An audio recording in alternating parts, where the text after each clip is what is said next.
Bien-aimés en Jésus-Christ, chers frères, chers fils, chers petits-fils, chers amis, chères filles, chères petites filles, chères sœurs, vraiment, je suis très, très, très heureuse de pouvoir vous parler en ce moment. Il se passe quelque chose de puissant dans ce monde. Oui, Jésus-Christ est à la porte. Oui, la fin des temps est là. Oui, vous savez ce qui se passe. Oui, ça a commencé le mercredi, oui, mercredi le 8 février, euh, vraiment quelque chose de très petit, comme une prière, une réunion de prière normale à l'université de Asbury dans la petite ville de Wilmore au Kentucky. Là, chaque mercredi, les gens, quelques étudiants, vers 10 heures, ils passent le temps dans la prière, dans la petite chapelle.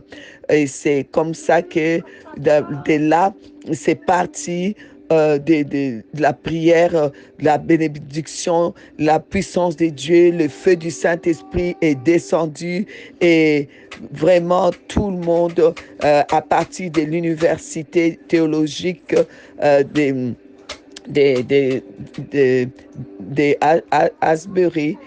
Donc, c'est parti finalement partout dans toutes les autres universités. Un réveil puissant, des signes, des prodiges, des miracles. Les gens viennent et les gens prient et la ville même a été vraiment bouclée parce que on ne sait plus rentrer. Et dans quelques jours seulement, il y a eu 50 000 personnes qui se sont joints à l'université de Asbury, dehors, partout, les gens. Et nous sommes le 23 février et jour et nuit, 24 sur 24 heures, il y a la louange, l'adoration et il y a des exhortations et puis des signes, des prodiges, des miracles extraordinaires. Moi qui vous parle là, ce n'est pas seulement que j'ai entendu des personnes éloignées. Dieu m'a fait la grâce que ma fille, pasteur Emmanuel, et mon fils, son époux, pasteur Lifa, et leurs enfants ont été présents là-bas sur place. Ils sont allés sur place, ils filmaient, ils m'appelaient disons, j'ai vu des vidéos vraiment personnelles. Ce n'est pas des YouTube que j'ai vu, des choses extraordinaires qui se passent, un réveil puissant. J'en ai des larmes aux yeux. Vraiment, chers amis, nous sommes vraiment à la fin des temps. Nous voyons toutes ces choses que le Seigneur nous a promis. Toutes ces choses qui devaient arriver arrivent. Toutes ces prophéties qui devaient arriver arrivent. Nous voyons les côtés négatifs et là, il y a des cris de guerre. Ça, on voit Matthieu 24, des cris de guerre sont partout. On entend des cris de guerre, on entend des terrorismes, on entend comment dire, les tremblements de terre. Plus de 300 000 personnes sont mortes. Il n'y a pas longtemps, là, le tremblement de terre que tout le monde parle en Turquie. Et donc, vous voyez, on a vécu ça, des avions qui sont tombés, des morts, des morts précoces, les gens qui font des arrêts cardiaques, des jeunes, et qui meurent comme ça. On a vu des choses, on a entendu toutes ces choses, la famine, la crise économique, les hausses des prix, crise énergétique, tout ça. Et maintenant, voilà qu'un réveil depuis 15 jours, jour et nuit, les gens dans l'adoration, le feu de Dieu est là, le Saint-Esprit touche les gens sont guéris. C'est parti de là et la grâce de Dieu est puissante. Oh, je vous assure. Alors je viens interpeller tous les peuples de Dieu, tous ceux comment dire, tous ceux qui sont prophétiques, tous ceux qui s'accrochent au prophétique, je viens vous interpeller. S'il vous plaît, il faut nous connecter. Connectons-nous à cette grâce-là qui est là-bas, parce que c'est quelque chose de vraiment puissant. Et quand la grâce de Dieu vient comme ça, faut vraiment vous accrocher, parce que il y a des grâces qui ne recommencent pas. Aujourd'hui, on dit qu'à Jérémia Chapel de Cedarville, à Ohio, depuis le 14 février, les gens ont eu ça aussi. On dit qu'à San Juan, il y a aussi des gens qui sont touchés, des jeunes qui sont en train de prier depuis. Alors, vraiment, je vous dis, c'est la saison prophétique. C'est la saison prophétique. Ne soyons pas distraits. Ne soyons pas distraits. Que l'ennemi ne puisse pas vous distraire par ce qui est négatif. Que l'ennemi ne puisse pas vous distraire par les choses de la chair. Oui, c'est le temps maintenant où tu dois vivre comme un esprit supérieur. Vivre vraiment entre ciel et terre. Vraiment lever ton esprit. Accrocher ton esprit. Forger ton caractère spirituel, t'accrocher à ce qui se passe. Oui, il faut connecter ta famille à cette grâce, te connecter à cette grâce, connecter ton ministère à cette grâce du réveil. Oui, ce sont des choses qui risquent de ne plus arriver, parce que c'est la fin des temps. Ne rate pas ça. Si tu rates ça, tu risques même de rater l'enlèvement, parce que ce qui se passe là, c'est vraiment la préparation à l'enlèvement. Ne rate pas cela, participons à cette grâce et soyons vraiment conscients, que les dieux des esprits des prophètes puissent vraiment agir encore. Je vous rappelle à tous ceux qui ont suivi les prophétiques qu'on organise chaque année. Le 1er janvier, nous organisons l'instant prophétique où on réunit mes jeunes enfants des prophètes. On s'est réunis et on prophétise tout ce que le Seigneur nous a dit ces jours-là, ces premiers-là, janvier. On le voit arriver, on voit tout ça, on voit même des maladies éradiquées qui arrivent là, on voit toutes sortes de ces choses, et le réveil là a été dit. Alors, vous pouvez aller voir sur notre chaîne YouTube du 1er janvier 2023. Je vais vous faire écouter un tout petit peu.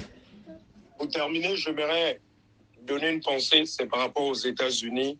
J'ai vu beaucoup de conversions à partir de 2023, arriver du nouveau des États-Unis, et j'ai vu le Seigneur rentrer.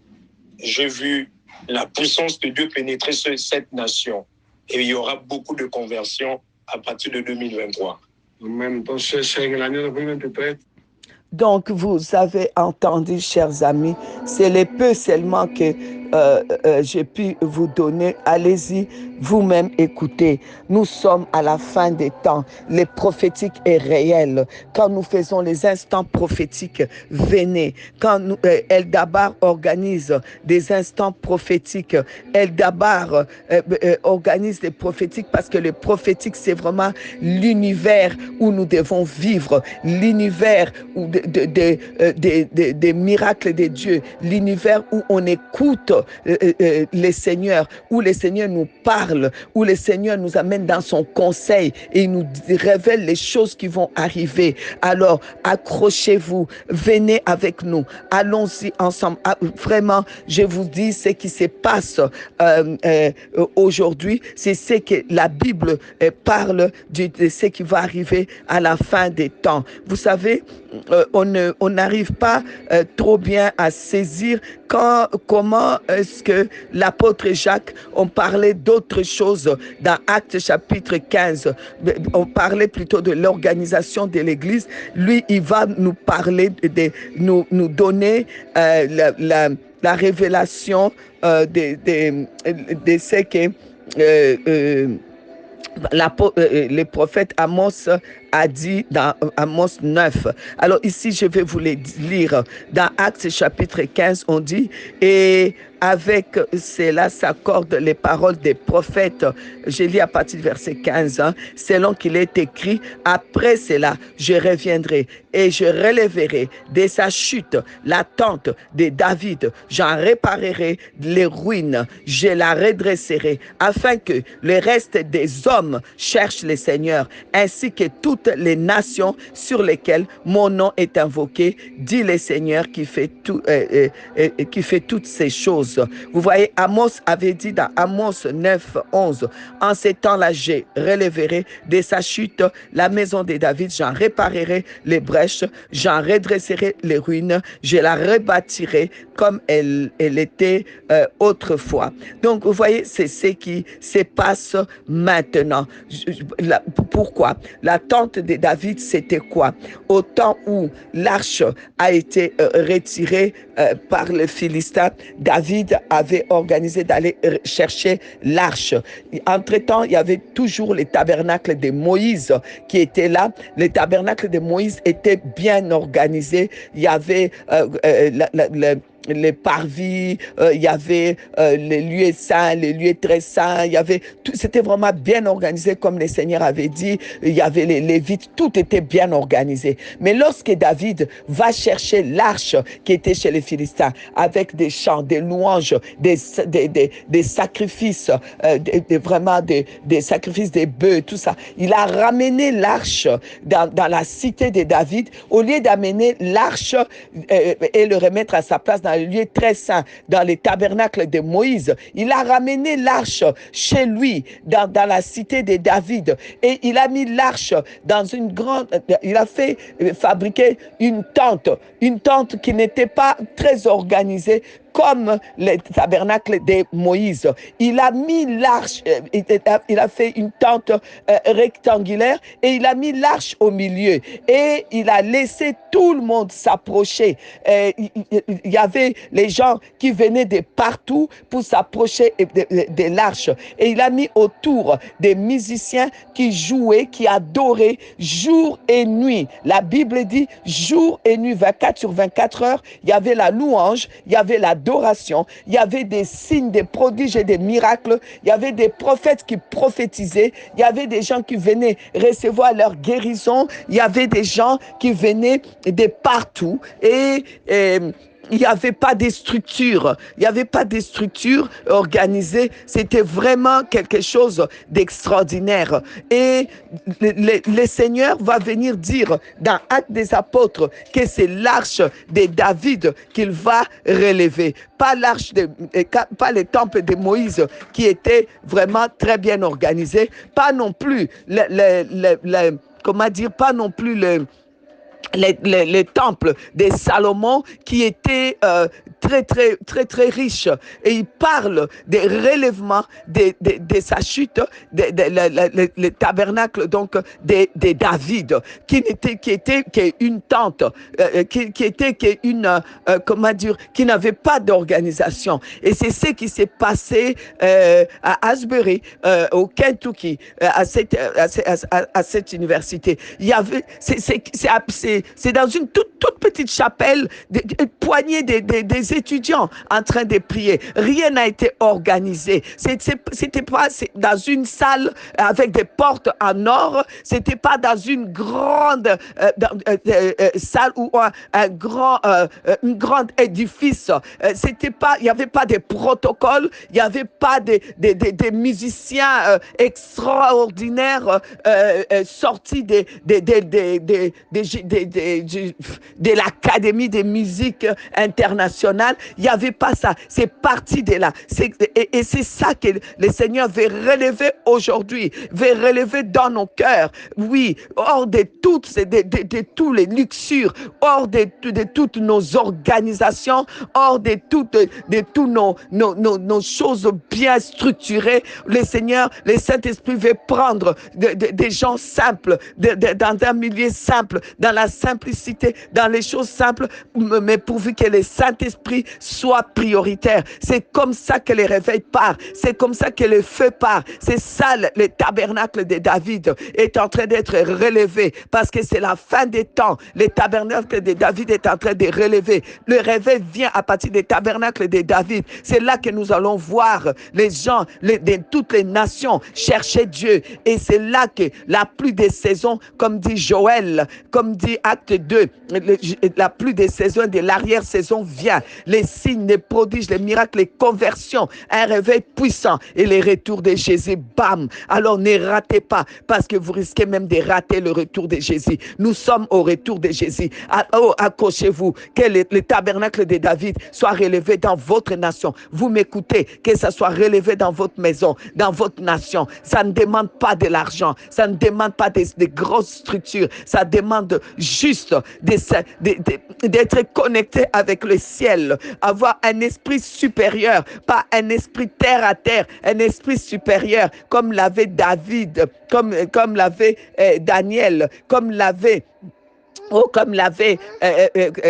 comme l'avait Joseph, un esprit supérieur avec l'intelligence de Dieu. Oui, il suffit de participer au conseil, les conseils divins. Il faut s'accrocher à ça. Il faut laisser que le Seigneur vous touche. Il ne faut pas croire qu'il vous faut des micros spéciaux, des trucs spéciaux. Non, allons-y. Laissons le Saint-Esprit faire. C'est l'heure, c'est le moment. Il y a des grâces qui ne recommencent pas. C'est la fin des temps.